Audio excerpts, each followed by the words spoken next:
इस वीडियो में हम जावास्क्रिप्ट और ECMAScript के ऑब्जेक्ट की बात करेंगे कि जावास्क्रिप्ट और ECMAScript के ऑब्जेक्ट में क्या फ़र्क है और ECMAScript के अंदर ऑब्जेक्ट के नए सिंटैक्स क्या आए हैं और उससे हमें क्या क्या सहूलियात मिल सकती हैं। जैसे कि आप जानते होंगे कि जावास्क्रिप्ट के वेरिएबल को हम ऑब्जेक्ट भी बना सकते हैं और उसकी वैल्यूज़ को प्रॉपर्टी बना सकते हैं और उसी तरीके से उस ऑब्जेक्ट के अंदर हम कोई भी फंक्शन बना के उसको मेथड के तौर पर इस्तेमाल कर सकते हैं और कोई भी जो एक्शन उससे हम परफॉर्म करा सकते हैं। ECMAScript ने हमें एक शॉर्टहैंड जो है वो इसके अंदर शॉर्टहैंड नोटेशन मुतारिफ़ कराया है और कंप्यूटेड प्रॉपर्टी नेम ऑब्जेक्ट के अंदर मुतारिफ़ कराया है, जिससे हमें ऑब्जेक्ट को समझना और ऑब्जेक्ट को बनाना बहुत ही आसान हो जाता है। इस नए मेथड में हमें, जिस तरह पिछली वीडियो में हमने फंक्शन को देखा था कि फंक्शन में कॉलन, हमें फंक्शन का कीवर्ड लिखने की ज़रूरत नहीं थी। इसी तरीके से इसमें ऑब्जेक्ट के अंदर मेथड बनाने में हमें फंक्शन का कीवर्ड और कॉलन लगाने की ज़रूरत नहीं होती। हम इसकी एक मिसाल देखते हैं। यहाँ पे हमने लेट के कीवर्ड से एक वेरिएबल बनाया बुक और उसको फिर डबल पेरेंट इसको कर्ली ब्रैकेट्स हमने देके इसको ऑब्जेक्ट बना दिया। ऑब्जेक्ट बना के अब यहाँ पे हमने एक पेज के नाम से प्रॉपर्टी बनाई और एक हमने कलर के नाम से प्रॉपर्टी बनाई, उसको वैल्यूज़ दे दी। यहाँ पे हम मेथड बना रहे हैं, हमें फंक्शन लिखने की, कॉलन लगाने की ज़रूरत नहीं। डायरेक्टली हमने मोर लिखा, मोर के नाम से हम एक मेथड यहाँ बना रहे हैं और उस मेथड को हम यहाँ पे पेरेंथेसिस लगा के और यहाँ पे हम इसको कर्ली ब्रैकेट्स दे रहे हैं। इसके अंदर हमने दिस डॉट पेजेस, इसके जो पेजेस हैं उन पेजेस की अमाउंट को बढ़ा दिया है कि इसकी 100 है, यहाँ पे +2 ऐड कर दे। उसके बाद हम इसके यहाँ पे मेथड के बाद, ये ऑब्जेक्ट बनाने के बाद हम इसको यहाँ पे कॉल कर रहे हैं बुक डॉट मोर। तो बुक डॉट मोर का जो मेथड है वो यहाँ पे पहले कॉल हो रहा है, वो कॉल करेगा तो पहले वो 2 का इंक्रीमेंट कर देंगे इस पेजेस में।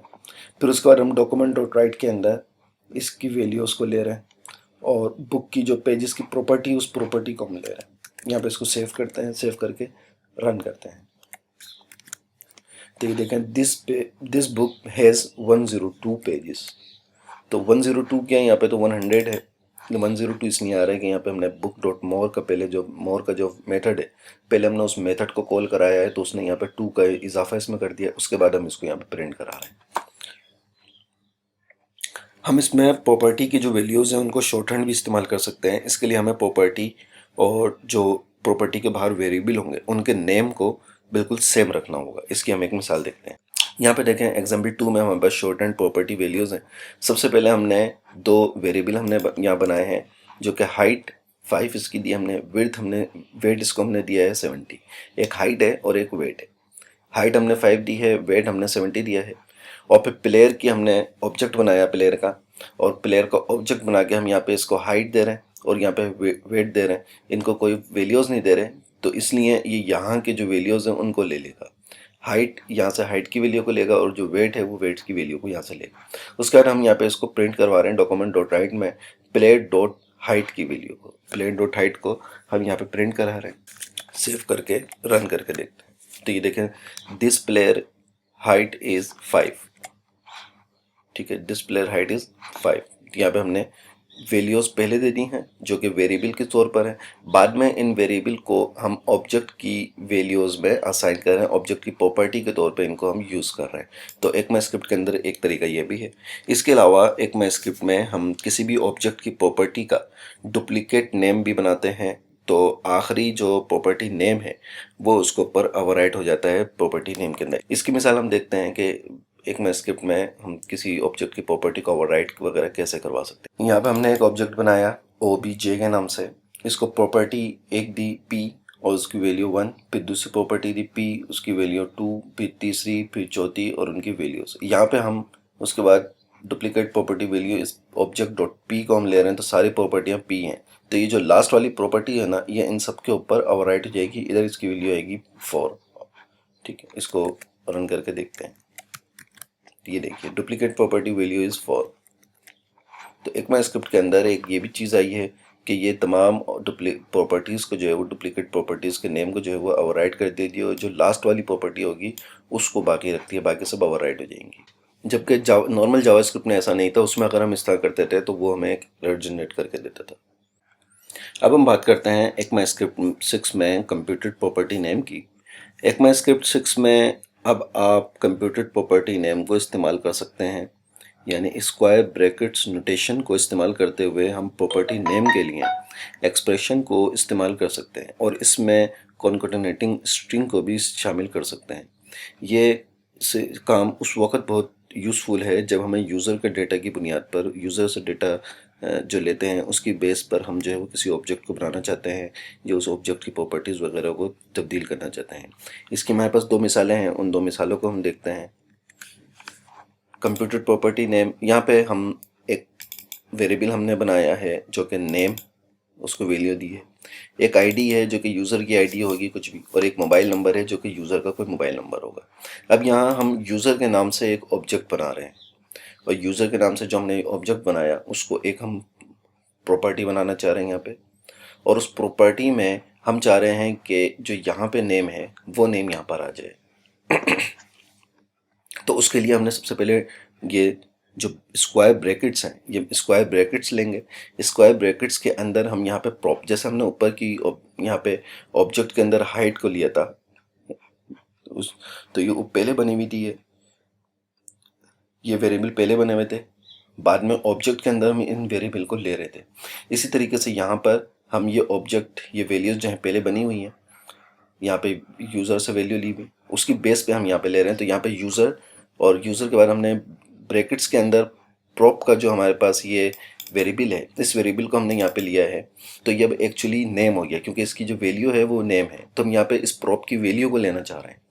यूज़र, यानी जब हम यहाँ पे कॉल कराएंगे तो ये यूज़र डॉट नेम के नाम से कॉल कराएंगे, लेकिन यहाँ पे यूज़र डॉट नेम नहीं है बल्कि यूज़र डॉट प्रॉप होगा। और ये प्रॉप का जो वेरिएबल है इसको हमने स्क्वायर ब्रैकेट्स के अंदर जो है वो लिया है। तो ये हमें यहाँ पे इसकी नेम जो वैल्यू है उस वैल्यू को यहाँ पे लेगा। तो इस तरह ये हो जाएगा यूज़र डॉट नेम, तो ये नेम को प्रिंट करके देगा बेग। इसी तरह हम यहाँ पे यूज़र की आईडी और मोबाइल लेना चाह रहे हैं। तो उसके लिए हमें सबसे पहले हमने स्क्वायर ब्रैकेट्स लिए। स्क्वायर ब्रैकेट्स के अंदर हम यहाँ पे यूज़र, हमने बैक टिक लगा के यूज़र को लिया, यूज़र अंडरस्कोर, और फिर डॉलर और ब्रैकेट्स लगाए, कर्ली ब्रैकेट्स। उसके अंदर हमने यहाँ पे आईडी को लिया। ये जो आईडी हमारे पास वेरिएबल है, इस वेरिएबल को हमने यहाँ पे लिया और यहाँ हमने बैक टिक लगा के स्क्वायर ब्रैकेट्स को क्रॉस कर दी। तो ये हमारे पास बन गया यूज़र आईडी, और यूज़र आईडी में यूज़र 1 2 3 4 जो यहाँ पे हमारे पास आईडी है, अब उस आईडी को हम यहाँ पे कॉल कराएंगे। तो आप आई होप के समझ रहे होंगे कि यूज़र डॉट नेम की जगह हम यहाँ पे प्रॉप ले रहे हैं। प्रॉप में हम यूज़र से जो भी यहाँ पे वैल्यू लेंगे वो वैल्यू का नाम यहाँ पे ऑटोमेटिकली आ जाएगा। इसी तरह आईडी में जो यहाँ पे यूज़र की आईडी होगी वो आईडी यहाँ पर आएगी। अब यहाँ पे हम इसकी आईडी की जगह नंबर देना चाहते हैं, तो यहाँ पे हमने बैक टिक ली, डॉलर लगाया, कर्ली ब्रैकेट्स लगाया, और यहाँ पे हमने मोबाइल का जो वेरिएबल था वो यहाँ पे दिया। तो उसका जो इसकी वैल्यू है वो वैल्यू यहाँ पे आ जाएगी। इसको हम सेव करते हैं, पहले इसको देखते हैं और इसको कमेंट कर देते हैं, इसको बाद में समझेंगे। सेव करके इसको रन करते हैं तो ये देखिए यहाँ पे बैग आ रहा है, क्योंकि यहाँ पे हमने राइट किया user name, user dot name. तो यूज़र डॉट नेम में वो हमें बैग लेके दे रहा है। इसी तरह हमने यूज़र डॉट यूज़र 1 2 3 4 हमने लिया है। तो यूज़र का जो 1 2 3 4 का जो वैल्यू है वो ये है। तो यहाँ 1 2 3 4 की वैल्यू इसलिए बन रही है कि यूज़र 1 2 3 4 इसलिए लेना पड़ा कि यूज़र के बाद हमने यहाँ पे आईडी ली है और आईडी हमारे पास 1 2 3 4 है, और उस आईडी की वैल्यू हमने असाइन की है यहाँ मोबाइल। और वो तरीक़ेकार वो आप यहाँ पे देख सकते हैं कि बैक टिक और जो कॉन्केटिनेशन का इसका तरीका है, एक माइस्क्रिप्ट 6 के अंदर आपने इसकी दूसरी जो वीडियो है उसमें देखा होगा टेम्पलेट लिटरल बनाने का तरीका, ये वो यहाँ पे तरीका यूज़ किया गया है ऑब्जेक्ट के अंदर। इसी तरीके से यूज़र डॉट नेम है, तो वो नेम हमने यहाँ पे इसलिए लिया है कि प्रॉप को ले रहा है ब्रैकेट्स के अंदर, और प्रॉप का जो वैल्यू है वो नेम है, तो उसकी वैल्यू यहाँ पे इसने असाइन कर दी है। इसी तरीके से अब हम ये वाली मिसाल इसकी देखते हैं कि यहाँ पे हम वैल्यू ले रहे हैं आई की 0, फिर हम एक ए का ऑब्जेक्ट बना रहे हैं और ब्रैकेट्स के अंदर फू, और यहाँ पे हम प्लस यानी इंक्रीमेंट कर रहे हैं आई के अंदर। तो यहाँ पे फू इंक्रीमेंट होगा तो ये 0 की वैल्यू 1 हो जाएगी, तो यहाँ पे फू 1 है, फिर ये फू 2 हो जाएगा, फिर ये यहाँ पे इंक्रीमेंट कर रहे हैं तो ये फू 3 हो जाएगा। उसके बाद इनको वैल्यूज असाइन कर रहे हैं हम आई की। अब यहाँ पे हम ये ए का ऑब्जेक्ट है, इसकी वैल्यू फू 1 यहाँ पे कॉल करा रहे हैं, यहाँ पे 2 और यहाँ पे 3 को। इसको रन करके देखते हैं तो यहाँ पे देखें 1 2 3 इसने इसकी वैल्यूज को यहाँ पे ले लिया है। तो यहाँ 1 2 3 यहाँ पे इसकी नाम भी आ गया, ऑब्जेक्ट प्रॉपर्टी का नेम भी जो है वो 1 2 3 पर ऐड हो गया है, और उसी की वैल्यूज़ यहाँ पे ऐड हो गई हैं। इसी तरह एक माइस्क्रिप्ट 6 में एक नया मेथड जो कि ऑब्जेक्ट्स के लिए है वो ऐड किया गया है, जो कि असाइन का मेथड है, ऑब्जेक्ट डॉट असाइन। ये मेथड हमें मल्टीपल सोर्सेस से लिए गए ऑब्जेक्ट्स को कंबाइन करके देता है, या यूं कह लें कि मुख्तलिफ ऑब्जेक्ट्स के डेटा को एक ऑब्जेक्ट में कंबाइन करता है या मर्ज कर देता है। इसके अलावा ये मेथड किसी ऑब्जेक्ट का डुप्लीकेट बनाने में भी काम करता है। इसकी हम एक मिसाल देखते हैं कि किस तरीके से हम ऑब्जेक्ट्स को आपस में कंबाइन कर सकते हैं। ये हमारे पास example 6, combine two objects, object dot assign के मेथड के जरिए हम किस तरीके से दो ऑब्जेक्ट्स को कंबाइन करते हैं। Object 1, object 2। ऑब्जेक्ट 1 में हमारे पास प्रॉपर्टी है नेम, उसका वैल्यू है राहिल, प्रॉपर्टी एज 18 और प्रॉपर्टी सेक्स मेल। इसी तरह दूसरा ऑब्जेक्ट की प्रॉपर्टी नेम, एज, एक्सपी और ये सब उसकी वैल्यूज़। यहाँ पे हम ऑब्जेक्ट 3 ले रहे हैं, इस equal to object dot assign, ये हम कर रहे हैं। ऑब्जेक्ट डॉट असाइन करने के बाद हमें उसके जो पैरेंथेसिस है, उसके पैरेंथेसिस में हमें एक टारगेट ऑब्जेक्ट हम यहाँ पे देते हैं, जो कि यानी इस ऑब्जेक्ट को वैल्यू ऑब्जेक्ट बनाता है, या जो ऑब्जेक्ट हम 3 बनाना चाहते हैं ये इसकी वैल्यूज़ को यहाँ पे सेव करता है।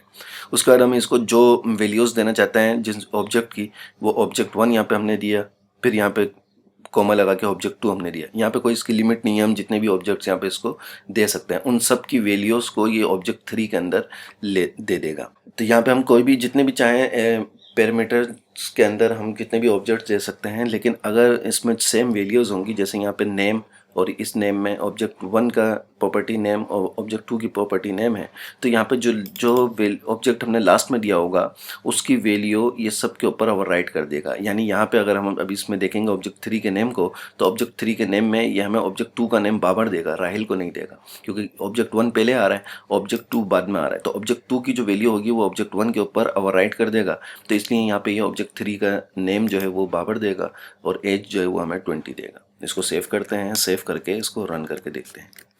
ये देखें बाबर और 20 इसने हमें दी, बाकी मेल और 2 इसने हमें दे दिया। तो बाबर इसने इसलिए हमें दिया है क्योंकि ये बाबर जो है वो ऑब्जेक्ट 2 है और ऑब्जेक्ट 2 बाद में आ रहा है, तो ये इसको ओवरराइट कर देगा। अगर हम यहाँ पे इसको 2 करें और यहाँ पे इसको 1 करके देखें, सेव करके अब हम रन करें, तो इसने अब हमें राहिल और 18 दिया। तो आई होप कि आप समझ गए होंगे कि यहाँ पे हम ऑब्जेक्ट असाइन के अंदर किस तरीके से वैल्यूज़ को, मुख्तलिफ ऑब्जेक्ट्स की वैल्यूज़ को लेते हैं। लेकिन भाई इस चीज़ का ख्याल रखें कि जो ऑब्जेक्ट बाद में होगा उसकी वैल्यू को ये सबके ऊपर ओवरराइट कर देगा, सही है। और यहाँ पे हम ये पैरेंथेसिस लगाते हैं इस वजह से, ताकि ये हमें ब्लैंक जो वैल्यूज़ हैं वो हम यहाँ पे ऑब्जेक्ट 3 के अंदर असाइन कर रहे हैं। अब हम देखते हैं किस तरह हम किसी ऑब्जेक्ट की डुप्लीकेट बनाते हैं बगैर किसी रेफरेंस वगैरह के। उसकी हम मिसाल देखते हैं। यहाँ पे हमारे पास एक ऑब्जेक्ट है, ऑब्जेक्ट 4 के नाम से हमने बनाया है, इसके नेम दिया और प्रॉपर्टी में, और एक प्रॉपर्टी एज की हमने ली। इसके बाद हम एक ऑब्जेक्ट बना रहे हैं लेट के ज़रिए 5, ऑब्जेक्ट 5 इसको इज इक्वल टू ऑब्जेक्ट 4 कर रहे हैं। यानी यहाँ पे ऑब्जेक्ट 5 जो है वो रेफरेंस है ऑब्जेक्ट 4 का। ऑब्जेक्ट 5 के अंदर तमाम वो वैल्यूज़ और वो प्रॉपर्टी और मेथड आ जाएंगे जो ऑब्जेक्ट 4 के हैं। उसके बाद हम यहाँ पे ऑब्जेक्ट 5 डॉट नेम को चेंज कर रहे हैं बाबर से। यहाँ पे इसका नाम हमने राहिल दिया, ऑब्जेक्ट 4 का नेम। यहाँ पे ऑब्जेक्ट 5 का नेम हम बाबर दे रहे हैं। अब हम ऑब्जेक्ट 4 के नेम को भी प्रिंट कर रहे हैं और ऑब्जेक्ट 5 के नेम को भी प्रिंट कर रहे हैं। ये मेथड रॉन्ग है, ये रॉन्ग असाइनमेंट है, इस तरीके से वैल्यूज़ नहीं देते। लेकिन मैं आपको सिर्फ ये दिखाना चाह रहा हूँ कि इससे होगा क्या। इसको रिफ्रेश करते हैं तो यहाँ पे देखें इसने दोनों को बाबर कर दिया, ऑब्जेक्ट 4 के नेम को भी और ऑब्जेक्ट 5 के नेम को भी। दोनों की वैल्यूज़ को इसने यहाँ पे 5 कर दिया। यानी अगर हम इसको इज इक्वल टू के साइन के साथ असाइन करते हैं तो ये दोनों की वैल्यूज़ को तब्दील करेगा। ठीक है, अब इसका जो सही तरीका है वो हम देखते हैं जो एक मैस्क्रिप्ट ने मुतारिफ कराया है। अब इसके लिए हम एग्जाम्पल 8 देखते हैं। ऑब्जेक्ट 6 नेम राहिल वही है और ऑब्जेक्ट हमारे पास एज उसकी वही है, ऑब्जेक्ट की प्रॉपर्टीज़ हमने वही रखी हैं। ऑब्जेक्ट 7 को हम ऑब्जेक्ट डॉट असाइन, जो हमने ऊपर फंक्शन इस्तेमाल करा था ये मेथड, उसी मेथड को यहाँ ऑब्जेक्ट डॉट असाइन हम ले रहे हैं। 2 पैरेंथेसिस लगा रहे हैं, जिसका मतलब है कि इसकी वैल्यूज़ हमें इस ऑब्जेक्ट 7 को देनी है। उसका ऑब्जेक्ट 6 हमने यहाँ पे ये लिया है। ऑब्जेक्ट 6 की जो वैल्यूज़ हैं वो सारी हमने इसको दे दी हैं। अब यहाँ पे हम ऑब्जेक्ट 7 डॉट नेम बाबर तब्दील करते हैं। उसका ऑब्जेक्ट 6 का नेम को कॉल कराते हैं, ऑब्जेक्ट 7 के नेम को जो हम यहाँ पे प्रॉपर्टी को कॉल करा रहे हैं।